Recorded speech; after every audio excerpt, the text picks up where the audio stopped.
बीते 30 नवंबर की घटना है। डोंगरगांव थाना के सामने नया बस स्टैंड है। वहां पर पुलिस को सुबह सूचना मिली कि एक वृद्ध महिला की लाश मिली है, जिसकी पहचान वहीं स्थानीय निवासी रुक्मणी साहू उम्र 70 वर्ष के रूप में हुई।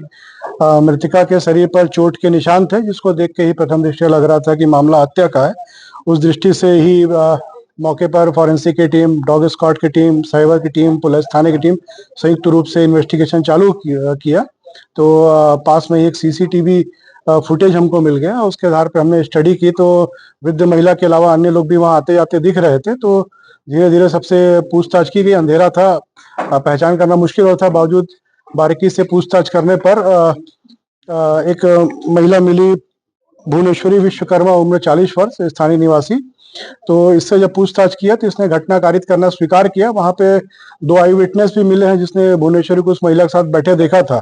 तो उस आधार पे महिला से पूछताछ किए। घर पे उसके जब तलाशी ली गई तो खून से जो सने कपड़े मिले, तो जिसके आधार पे फिर महिला से हिकमत अमली से पूछने पर उसने घटना कारित करना स्वीकार किया। घटना कारण ये बताया कि लगभग 1 वर्ष से इसका विवाद महिला से हो रहा था।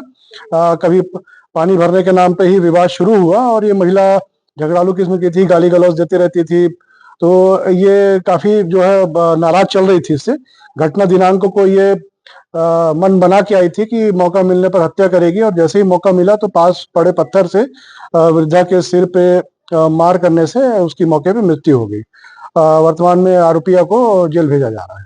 सर ये घटना जैसे बता रहे हैं, ऐसा लग भी रहा है कि देखने से कि पानी इतना बड़ा विवाद हो सकता है। कहीं ऐसा तो नहीं कि अंधविश्वास की परिणति बन गई है? निश्चित रूप से देखिए क्या है कि ये इनके बच्चों गाली बकती थी, तेरे बच्चे बीमार पड़ेंगे, ऐसा वैसा। तो ये काफी उससे आक्रोशित थी। महिला पति के साथ रहती नहीं है, वर्तमान में अकेले रहती है। तो मेरे बच्चों क्यों गाली बकती है, कभी तबीयत खराब हो गया तो शक करती है, इस टाइप से ये विवाद चल रहा था। तो मिक्स टाइप का जो इनका जो आपस में विवाद की स्थिति बन गई थी और ये दुश्मनी काफी बड़े रूप में धारण हो गई, तो इसने इसकी हत्या कर दी। क्या लोग मैसेज देंगे लोगों को ऐसे मतलब अंधविश्वास के जन्म में?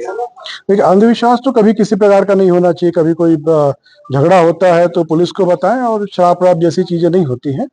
तो हमेशा कभी अगर किसी को दिक्कत होती है तो डॉक्टर को दिखाएं, और वैज्ञानिक चीजें उपलब्ध हैं, उनका लोगों को सहारा देना चाहिए। अगर ये पुलिस को चीजें बता देती, इस प्रकार का झगड़ा हो रहा होता, तो हो सकता है इतना बड़ा हादसा नहीं होता।